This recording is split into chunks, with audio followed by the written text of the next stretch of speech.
নিম্নচাপের জেরে কলকাতা সহ দক্ষিণবঙ্গে আগামীকাল পর্যন্ত বৃষ্টি চলবে। আজও দক্ষিণ চব্বিশ পরগনা, হাওড়া সহ 6টি জেলায় ভারী বৃষ্টির সম্ভাবনা রয়েছে। ভারী বৃষ্টি হতে পারে পশ্চিম মেদিনীপুর, পশ্চিম বর্ধমান, বাঁকুড়ায়। বৃহস্পতিবার থেকে দক্ষিণবঙ্গে বৃষ্টির পরিমাণ কমার সম্ভাবনা। আগামী 3 দিনে দক্ষিণবঙ্গের সব জায়গাতেই হালকা থেকে মাঝারি বৃষ্টিপাত সমস্ত জেলাতেই হওয়ার সম্ভাবনা রয়েছে। আর ভারী থেকে অতি ভারী বৃষ্টিপাতের সম্ভাবনাও রয়েছে আগামী 24 ঘন্টায়। আর কাল আর পরশু ভারী বৃষ্টিপাতের কয়েকটা জেলায় সম্ভাবনা রয়েছে। আগামীকালও আমাদের প্রায় সব জায়গাতেই বৃষ্টিপাতের সম্ভাবনা থাকছে হালকা থেকে মাঝারি।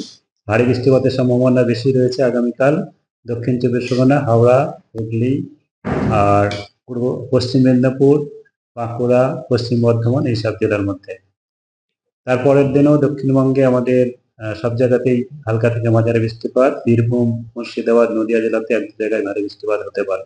উত্তরবঙ্গের বৃষ্টিপাতের পরিমাণ মানে অতি ভারী বৃষ্টিপাতের সম্ভাবনা আগামী 2 তারিখ বা 3 তারিখ থেকে 2 তারিখে হওয়ার সম্ভাবনা থাকছে।